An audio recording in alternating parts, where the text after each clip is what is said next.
A tutti gli appassionati di calcio il più cordiale ben ritrovati sugli schermi di Telearena Sport. Andrà in scena tra pochissimo per la settima giornata di ritorno, 24esima complessiva del campionato nazionale dilettanti Serie D Girone B, l'incontro tra le squadre della Colognese e del Legnago Salus. Match importantissimo per il Legnago contro una squadra che è quotata 39 punti in classifica, terzo posto solitario alle spalle del Voghera che ha 40 punti e del Mantova capolista con 46. Formazione che peraltro ha un rollino di marcia casalingo molto interessante. Pensate, 5 vittorie, 5 pareggi e solo 2 sconfitte. 3-0 col Cantù all'ottava giornata. L'ultima sconfitta casalinga della Colognese è contro l'Alzano nel derby tra bergamasche alla 20esima. Legnago Salus che quest'oggi sfoggia un completo in strisce verticali bianco-blu con calzoncini bianchi e calzettoni blu. La Colognese nella tradizionale casacca verde con banda diagonale gialla. Attaccherà da sinistra verso destra rispetto ai vostri teleschermi. Formazioni delle squadre con la Colognese che schiera Borean tra i pali, quindi Ghisleni, Perico, Gestra, Grigis, Bonfanti che è il capitano, Lazzaretti, Stucchi, Vitali, Crotti e Turani. Legnago invece che schiera Pinzan tra i pali, linea difensiva a 4 con Carminati, Friggi, Giacomazzi e Trevisani, centrocampo con Casetta, De Nite, Guardigli e Valente, Dragovic e Correzzola sono le punte. Match che sta per partire agli ordini del signor Stazzi di Ciampino, parte in questo momento coadiuvato da Barbieri, Di Bra e Trussi di Alessandria. Andiamo a seguire subito la spizzicata di Dragovic che agirà presumibilmente alle spalle di Correzzola, pronto ad infilarsi negli spazi. Attenzione alla Colognese che tenta subito di imbastire una manovra offensiva. Andiamo Trevisani, siamo sulla fascia di sinistra, tocco per Crotti, cerca di lavorare questo pallone, Friggi nell'inedita veste di terzino destro esterno prova a portare fuori il fantasista della formazione aerobica che infatti si trascina la palla sulla linea di fondo. Pronto al rinvio Pinzan alla terza presenza in campionato, fortunato l'esordio nel vittorioso derby contro il Villafranca. Legnago che poi nel recupero infrasettimanale è stato sconfitto 2-1 sul campo del Voghera. Da segnalare che l'impianto Giacinto Facchetti di Cologno al Serio, a una ventina di chilometri a sud di Bergamo, è davvero splendido, così come il terreno di gioco. L'erba sintetica favorisce la regolarità dei rimbalzi, quindi non ci sono scuse per i ragazzi di entrambe le squadre. Buono il dialogo adesso tra Crotti e Gestra, arrivano in 3 a chiuderlo. Sentite anche le trombette, pubblico non numerosissimo ma estremamente caldo. Ambiente comunque molto amichevole, ci hanno trattato benissimo, questo bisogna farlo notare. Grande ospitalità. Bonfanti, ecco il capitano che avanza palla al piede, Dragovic gli si fa incontro, appoggia all'indietro per un compagno, verticalizzazione cercando Lazzaretti, ancora un po' di batti e ribatti, Lazzaretti, nuovo il tiro di Crotti e che gol di Crotti! Signori, gol meraviglioso di Crotti e il punteggio è già cambiato. Certo, una partenza così non ce la potevamo proprio aspettare. Giocata di Lazzaretti 1-2 con Crotti che ha sfoderato un destro al volo fantastico. Approfittiamo di questo momento di pausa per la punizione, ricordando che poi la settimana prossima il campionato avrà un turno di pausa in coincidenza con l'inizio del torneo di Viareggio, dove parteciperà il nostro Lorenzo Zerbato. Quest'oggi in panchina ha preferito a lui Casetta. Parte Friggi con la fucilata, il destro invece piazzato, comoda la parata di Borean.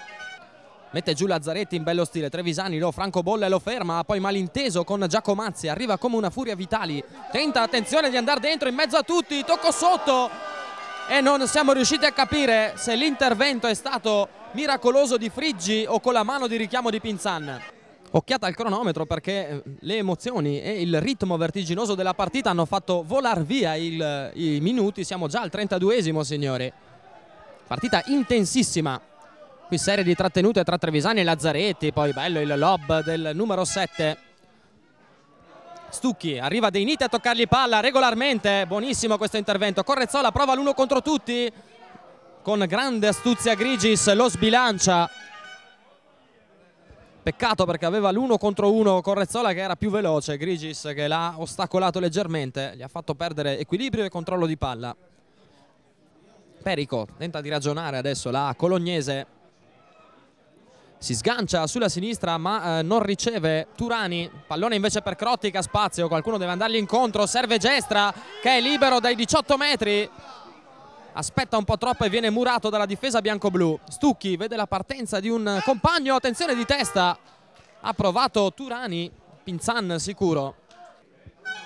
se l'è vista brutta in un paio di circostanze, ma tutto sommato pomeriggio di relativa tranquillità per lui.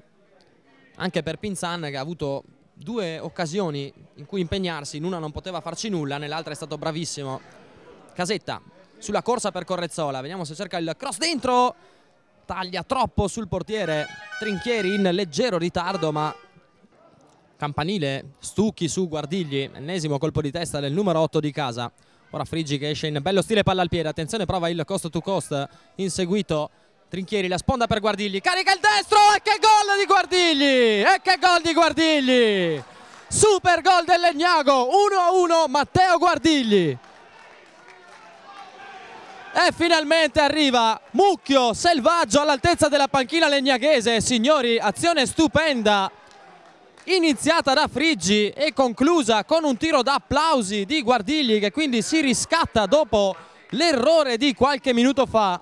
Adesso arriva un quinto, addirittura un sesto, un settimo, sono in 7 in barriera della Colognese, barriera vicinissima peraltro. Attenzione, la palla passa, riesce comunque a trovare il varco giusto Correzzola, braccio, pronto per indirizzare ai 16 metri.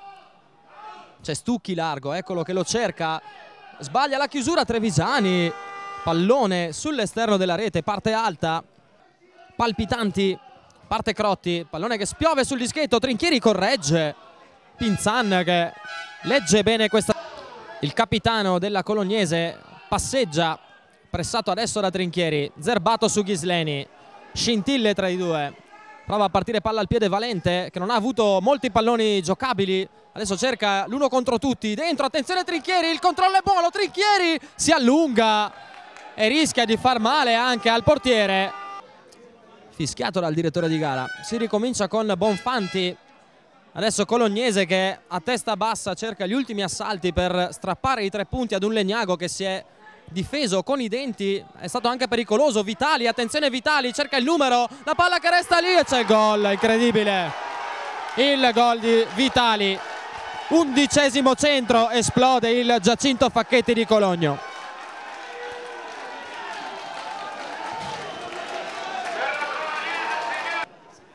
Ormai siamo agli sgoccioli, pronta ad esplodere la gioia del Giacinto Facchetti di Cologno al serio per una vittoria che però tutto sommato non è così meritata, ma l'entusiasmo a maggior ragione del pubblico di casa è giustificato.